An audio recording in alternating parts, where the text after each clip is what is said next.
Oke, Shalom Laim Barakatuh. Assalamualaikum warahmatullahi wabarakatuh. Sabahal khair semua. Selamat pagi. Hari ini Kamis 9 Zulhijjah 1446 Hijriah, samaan 5 Juni 2025 Masehi. Kita ngobrol santai aja ya teman-teman ya.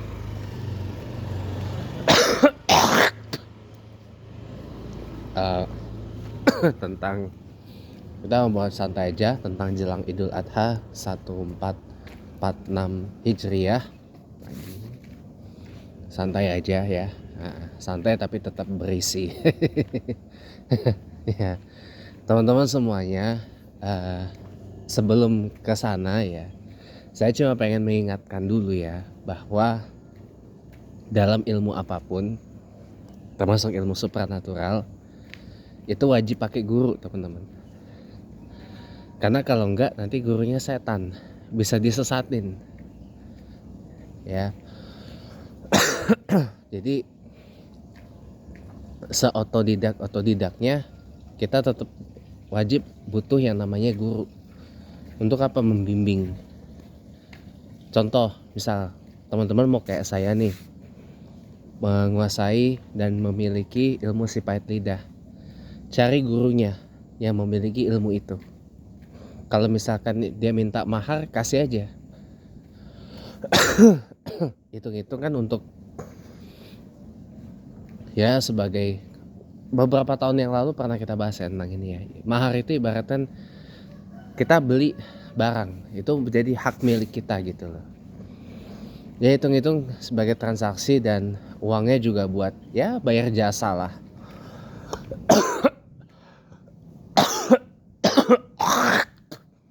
Bayar jasa buat keilmuannya dan sekaligus kita juga mensupport kan biaya hidupnya gitu. Nggak apa-apa itu sebenarnya. Oke. Ya. Jadi teman-teman ya, tadi kan saya cerita ya, kalau di Bali itu ya jarang sih ada.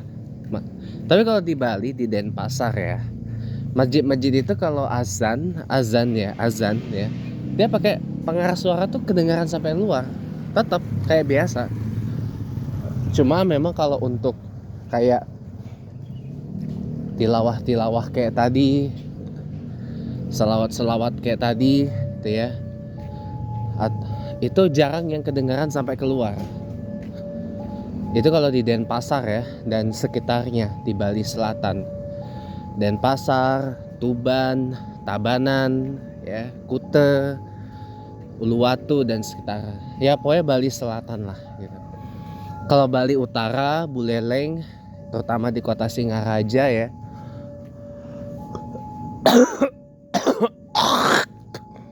itu samalah kayak di Jawa lah, sama kayak di Jawa gitu. Masih kedengeran tilawah, selawatan kalau gitu.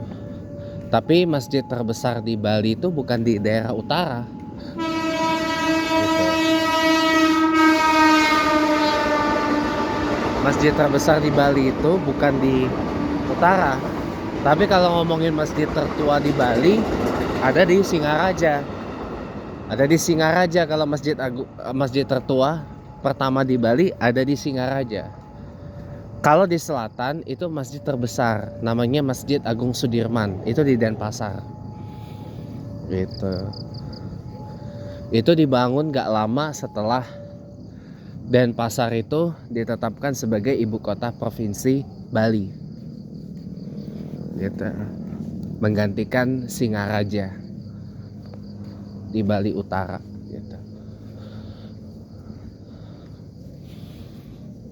Singaraja itu kampungnya Wakil Menteri Pariwisata yang mantan jurnalis Kompas TV, Mbok Niluh Puspa.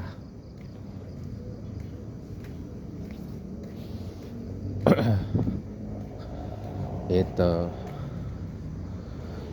Itu yang bakal saya kangenin sih kalau saya insya Allah jadi ya pindah ke Jepang sama keluarga, sama orang yang kerja dengan saya juga nanti.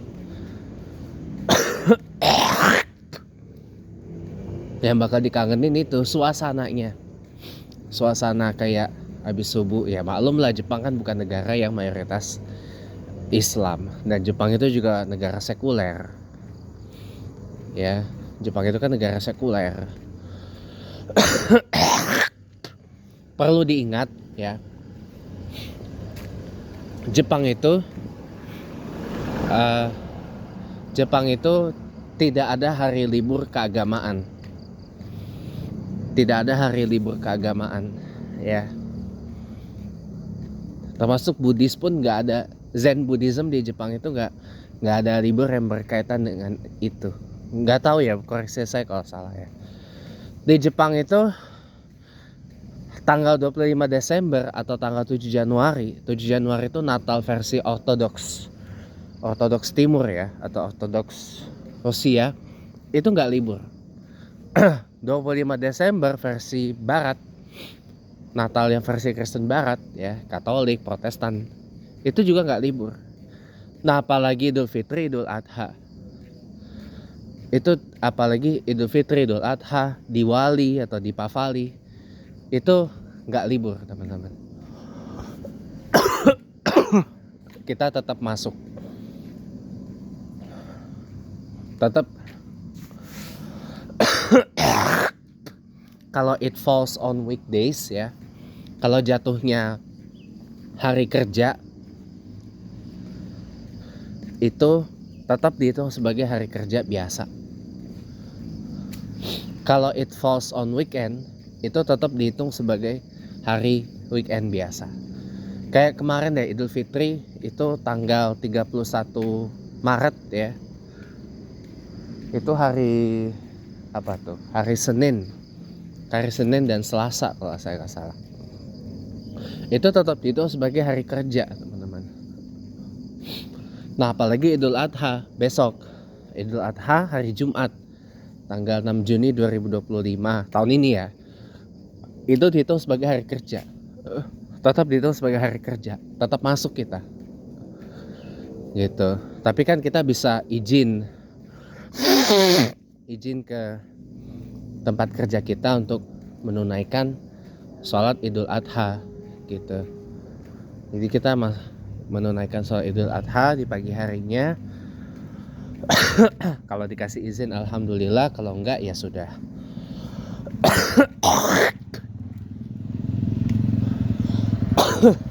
Karena ingat, walau bagaimanapun itu Jepang teman-teman. Itu Jepang, negara yang bukan mayoritas beragama Islam, dan juga bukan negara yang terlalu concern dengan agama ya. Satu lagi Jepang itu orangnya workaholic, walaupun jam kerjanya tidak tinggi. Jam kerja per harinya tidak tinggi. Ya standar lah 8 jam ya. Standar jam Jepang tuh jam kerjanya tuh standar teman-teman. 8 jam. Standar teman-teman. Cuma memang tekanannya luar biasa. Itu yang saya mau bilang. Iya. Itu yang saya mau bilang, tekanannya luar biasa. Nah, teman-teman semuanya, itu tetap makanya. Jadi kalau diberi izin syukur, alhamdulillah. Tapi kalau tidak diberi izin ya sudah gitu. Biasanya sih diizinin, tapi pakai lobby. Diizinin paginya sholat id ya. Paginya sholat id, nanti agak larut paginya masuk, larut pagi masuk, jadi kita masuk siang. Tetap kita kerja seperti biasa, insya Allah nggak bakal bikin bos marah gitu. Pak kok ngajarinnya gitu sih Pak? Ingat teman-teman, Jepang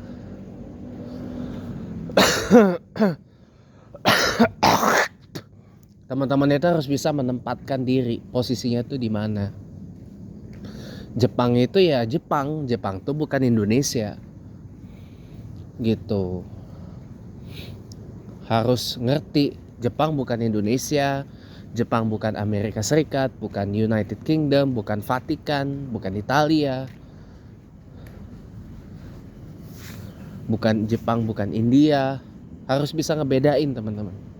Harus bisa menempatkan lah, intinya itu, menempatkan diri. Harus bisa menempatkan diri gitu lah. Itu Jepang teman-teman. Kali lagi ya. Makanya saya bilang kalau misalkan kasusnya kejadian nih, teman-teman minta izin cuti, minta izin untuk misal kalau nggak Idul Adha nanti Natalan misalkan buat yang Kristen. Kalau dikasih syukur, kalau nggak dikasih nggak apa-apa, jangan marah gitu loh. Nggak apa-apa, jangan marah. Kenapa? Lagi-lagi saya katakan itu Jepang teman-teman, itu Jepang ya, itu Jepang. Teman-teman harus bisa nyesuaiin. Jepang itu Natal bukan hari libur, kecuali kalau jatuhnya di weekend, di Sabtu atau hari Minggu ya, Saturday atau Sunday gitu, nggak apa-apa, itu bisa. Tapi kalau jatuhnya hari kerja, tetap dihitung sebagai hari kerja biasa.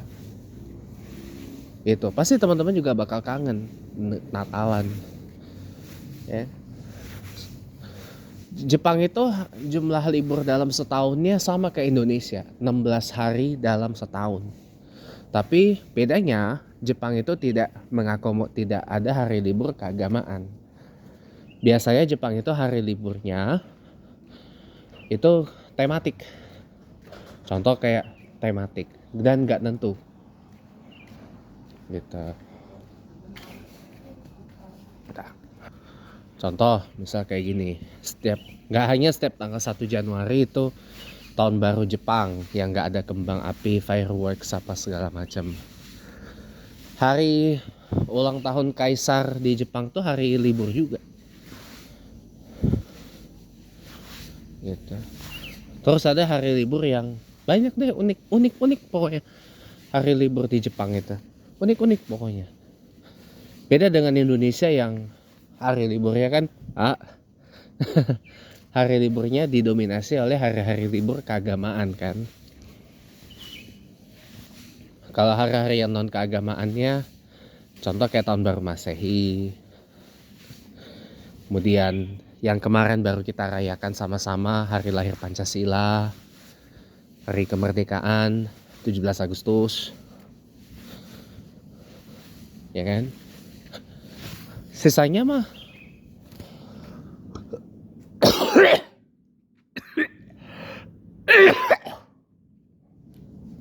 yang bikin hari liburnya jadi banyak tuh adalah hari-hari besar keagamaan.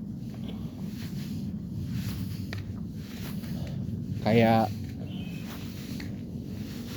ya paling banyak Islam ya, paling banyak tuh hari-hari besar Islam kayak tahun baru Muharram, kemudian Maulid Nabi Muhammad SAW, Maulid Rasul ya, kemudian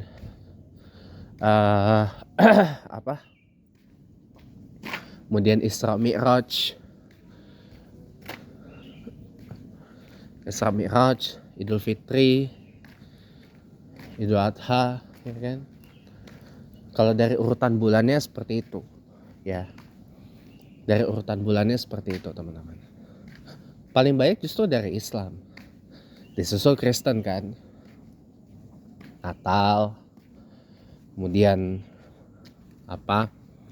hari wafatnya Jesus Christ, hari kenaikannya Jesus Christ, atau Paskah, Easter juga, Paskah, Easter ya kan. Banyak pokoknya baru. Itu yang bikin jadi banyak. Kebanyakan hari libur kita banyak tapi nggak produktif. Beda dengan Jepang. Jepang itu hari libur banyak, tapi mereka produktif. Kenapa? Karena memang mereka dididik untuk itu.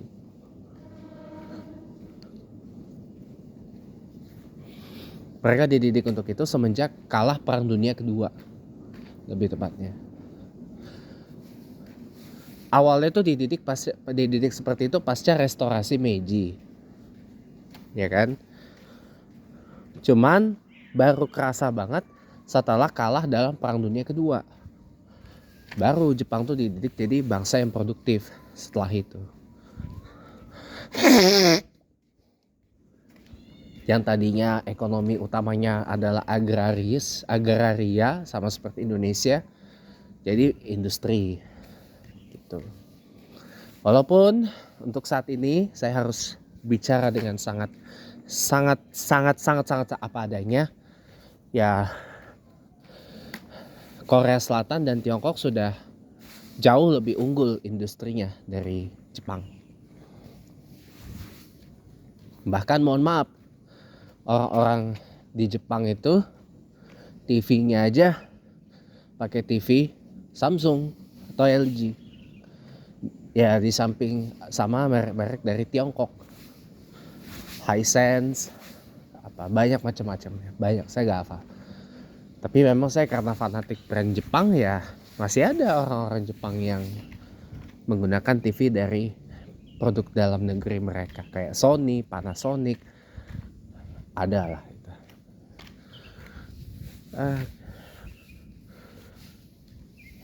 Ya sekedar itu aja yang bisa saya bagiin dalam perbincangan santai kita pagi ini. Ini kebetulan saya mau bawa air besar dan saya dalam keadaan puasa Arafah nih ya. Sekian dulu, assalamualaikum warahmatullahi wabarakatuh.